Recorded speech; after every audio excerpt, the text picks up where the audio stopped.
Hi friends, എന്തൊക്കെയുണ്ട് വിശേഷങ്ങൾ? എല്ലാവരും സുഖമായിട്ടിരിക്കുന്നുവെന്ന് വിശ്വസിക്കുന്നു. ഇവിടെ ഞങ്ങൾ എല്ലാവരും സുഖമായിട്ടിരിക്കുന്നു. ഇന്ന് ഞാൻ എത്തിയിരിക്കുന്നത് ഞങ്ങളുടെ പറമ്പിൽ ഒരുപാട് ചീര വളർന്നു നിൽപ്പുണ്ട്. അപ്പോൾ ആ ചീരയൊക്കെ ഇന്ന് നമുക്ക് കട്ട് ചെയ്തെടുത്ത് ഒരു ചീരത്തോരൻ ഉണ്ടാക്കുന്ന വീഡിയോ നിങ്ങളുമായിട്ട് ഷെയർ ചെയ്യാനാണ് ഇന്ന് ഞാൻ എത്തിയിരിക്കുന്നത്. അപ്പോൾ എല്ലാവർക്കും എൻ്റെ വീഡിയോയിലേക്ക് സ്വാഗതം. ഈ ഫ്ലവർ ബെഡിൽ ഞാൻ നട്ട ചീരയെല്ലാം ഇപ്പം നന്നായിട്ട് വളർന്നിട്ടുണ്ട്. അപ്പോൾ ഇതെല്ലാം ഒന്ന് കട്ട് ചെയ്ത് നമുക്ക് ഇന്നൊരു ചീരത്തോരൻ ഉണ്ടാക്കാം കേട്ടോ. ഇവിടെ എല്ലാവർക്കും ചീരത്തോരൻ നല്ല ഇഷ്ടമാണ് കഴിക്കാനായിട്ട്. നമ്മൾ കൃഷി ചെയ്തിട്ട് ഈ ചീരയൊക്കെ ഇങ്ങനെ വളർന്നു നിൽക്കുന്ന കാണാൻ തന്നെ ഒരു പ്രത്യേക രസമാണല്ലോ. ഞാനിവിടെ ചീര മാത്രമല്ല കേട്ടോ ഈ ഫ്ലവർ ബെഡിൽ കൃഷി ചെയ്തിരിക്കുന്നത്. ഇതിൻ്റെ ഇടയ്ക്കിലായിട്ട് വെണ്ടയും ബീട്രൂട്ടും വെള്ളരിയും ഒക്കെ നിൽപ്പുണ്ട് കേട്ടോ. അവ ആ വെണ്ടയും വെള്ളരിയും ഒക്കെ വളർന്നു വരുന്ന സമയമാകുമ്പോഴത്തേക്കും ചീര നമ്മൾ മൊത്തം വിളവെടുത്ത് കഴിയും. പിന്നെ ഈ സൈഡിലായിട്ടും ചീര ഉണ്ടായി നിൽപ്പുണ്ട്. പിന്നെ ഈ ചെടിച്ചട്ടികളിലും നിലത്തുമൊക്കെ കാണുന്ന ചീര ഉണ്ടല്ലോ, ഇത് ഞാൻ നട്ട ചീരയല്ല കേട്ടോ. ഇത് കഴിഞ്ഞ കൊല്ലത്തെ വിത്ത് നിലത്ത് വീണ് മഴ പെയ്ത് കഴിഞ്ഞപ്പോൾ ഉണ്ടായി വന്നതാണ്. അതും നമുക്ക് ചീരത്തോരനായിട്ട് പറിക്കാൻ പാകമായിട്ട് നിൽക്കുകയാണ്. നമുക്കിവിടെയുള്ള കടകളിലൊന്നും ഇതുപോലത്തെ ചുമന്ന ചീര വാങ്ങിക്കാൻ കിട്ടില്ല കേട്ടോ. ഇവിടെയുള്ള കടകളിൽ കിട്ടുന്നത് സ്പിനാച്ചാണ്. പിന്നെ ഞാനപ്പോൾ നാട്ടിൽ നിന്ന് കൊണ്ടുവന്ന വിത്തുകൾ പാകിയിട്ടാണ് ഇവിടെ ഇങ്ങനെ എല്ലാ വർഷവും ചീര നട്ടു വളർത്തുന്നത്. ഇവിടെ നന്നായിട്ട് ചീര കൃഷി ചെയ്യാൻ പറ്റിയ കാലാവസ്ഥയാണ് കേട്ടോ. നന്നായിട്ട് ചീര ഉണ്ടാകും ഇവിടെ. അപ്പോൾ നമുക്ക് ഈ ചീര ഓരോന്നായിട്ട് പറിച്ചെടുക്കാം കേട്ടോ. പിന്നെ ഈ ചീരയുടെ ഗുണങ്ങളൊന്നും പറയണ്ടല്ലോ. നമ്മുടെ ആരോഗ്യത്തിനും കാഴ്ചശക്തി വർദ്ധിപ്പിക്കാനും ഒക്കെ ഒരുപാട് ഉപകാരപ്രദമാകുന്നതാണ് ഇത്. ചില ആൾക്കാർക്ക് കഴിക്കാൻ ഇത്തിരി മടി കാണും. നമ്മുടെ പയറും പരിപ്പും ഒക്കെ ഇട്ട് വെച്ചാൽ നല്ല ടേസ്റ്റാണ് തോരൻ വെക്കുകയാണെങ്കിൽ. പിന്നെ ഈ ചീര പാകിക്കഴിഞ്ഞാൽ പിന്നെ വളരെ പെട്ടെന്ന് തന്നെ നമുക്കിത് ഹാർവെസ്റ്റ് ചെയ്യാൻ പറ്റും കേട്ടോ. പെട്ടെന്ന് തന്നെ വളർന്ന് വലുതാകും. ഒരുപാട് പരിചരണത്തിൻ്റെ ഒന്നും ആവശ്യമില്ല. ഞാൻ ചാണകപ്പൊടിയും കമ്പോസ്റ്റും ഒക്കെയാണ് വളമായിട്ട് ഇട്ട് കൊടുക്കുന്നത് കേട്ടോ. പിന്നെ ഞാൻ ഡെയിലി നനച്ചു കൊടുക്കാറുമുണ്ട്.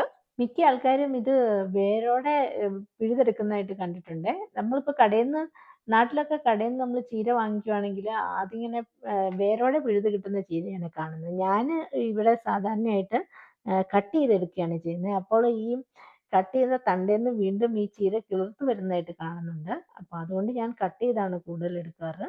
തോരനുണ്ടാക്കാൻ ആവശ്യത്തിനുള്ള ചീര പറിച്ചെടുത്തിട്ടുണ്ടേ. ചീര പറിച്ചോട്ടോ. നമുക്ക് ഇത്രയും ചീരയാണ് കിട്ടിയിട്ടുള്ളത്. ഇനി നമുക്കിത് തോരൻ വെക്കാം കേട്ടോ. ഞാനിവിടെ നന്നായിട്ട് വളർന്ന് പാകമായിട്ടുള്ള ചീര മാത്രമേ പറിച്ചിട്ടുള്ളേ. കുറച്ചധികം ചീരകൾ ഇനിയും ഫ്ലവർ ബെഡിൽ നിൽപ്പുണ്ട് കേട്ടോ. പിന്നെ ഈ ചീരയിലകൾ ഒരു 3-4 തവണയെങ്കിലും നന്നായിട്ട് കഴുകണേ. പിന്നെ ഇതിനുള്ളിൽ ഒരുപാട് ചെറിയ എട്ടുകാലിയും പിന്നെ അതിൻ്റെ വലകളും പൊടികളും ഒക്കെ ഒരുപാട് കാണും. പിന്നെ ഈ ചീരത്തോരൻ ഇടാനായിട്ട് ഞാനിവിടെ നല്ല ഫ്രഷ് ആയിട്ടുള്ള കറിവേപ്പിലയാണ് കേട്ടോ എടുക്കുന്നത്.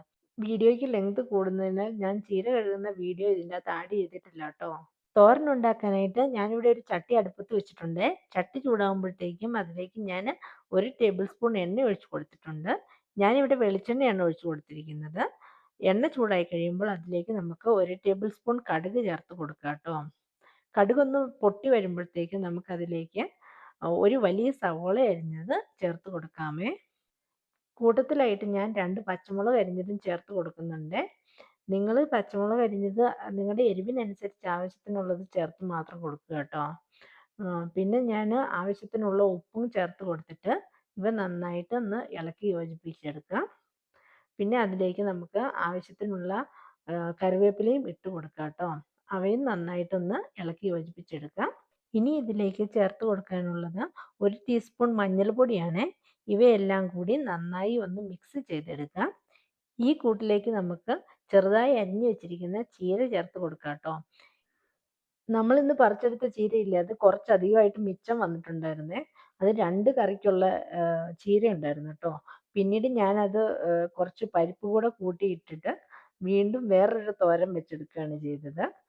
ചീര ഈ കൂട്ടിലേക്ക് ഇട്ടിട്ട് നന്നായിട്ട് ഇളക്കി മിക്സ് ചെയ്തെടുക്കാം കേട്ടോ. ഇനി ഈ ചീര ഒന്ന് ചെറുതായി ഒന്ന് വാടി വരുന്നത് വരെ നമുക്കിത് നന്നായിട്ട് ഇളക്കി യോജിപ്പിച്ചെടുക്കാവേ. ഇപ്പോൾ ഈ ചീര ഇച്ചിരി നന്നായിട്ട് വാടി വന്നിട്ടുണ്ട്. ഇനി നമുക്കിതിലേക്ക് ആവശ്യത്തിനുള്ള ഉപ്പ് ചേർത്ത് കൊടുക്കാം കേട്ടോ. ഉപ്പ് എല്ലായിടത്തും എത്തുന്ന രീതിയിൽ നന്നായിട്ടൊന്ന് ഇളക്കി കൊടുക്കാം. നമുക്കിനി ഒരു അരമുറി തേങ്ങ ചിരണ്ടിയത് ഈ ചീരയിലേക്ക് ചേർത്ത് കൊടുക്കാം കേട്ടോ. ഇനി ഈ ചീരയും തേങ്ങയും എല്ലായിടത്തും എത്തുന്ന രീതിയിൽ നന്നായിട്ടൊന്ന് ഇളക്കി യോജിപ്പിച്ചെടുക്കണം. അത് കഴിഞ്ഞിട്ട് നമുക്കിത് ചെറുതായിട്ടൊന്ന് തീയിൽ അല്പനേരം ഒന്ന് ഇളക്കി കൊടുക്കുമ്പോൾ തന്നെ ചീര പെട്ടെന്ന് നമുക്ക് റെഡിയായി കിട്ടും. നമ്മുടെ ചീരത്തോരൻ ഇവിടെ റെഡി ആയിട്ടുണ്ട്. ചോറിൻ്റെ കൂടെ കഴിക്കാൻ നല്ല ടേസ്റ്റാണ് കേട്ടോ. അപ്പോൾ നിങ്ങൾ എല്ലാവരും ഇതൊന്ന് വീട്ടിൽ ട്രൈ ചെയ്ത് നോക്കണം കേട്ടോ. ഇത്രയുമൊക്കെയാണ് ഇന്നത്തെ എൻ്റെ വീഡിയോ. മറ്റൊരു നല്ല വീഡിയോയുമായി വീണ്ടും കാണുന്നത് വരെ എല്ലാവർക്കും thank you so much. By.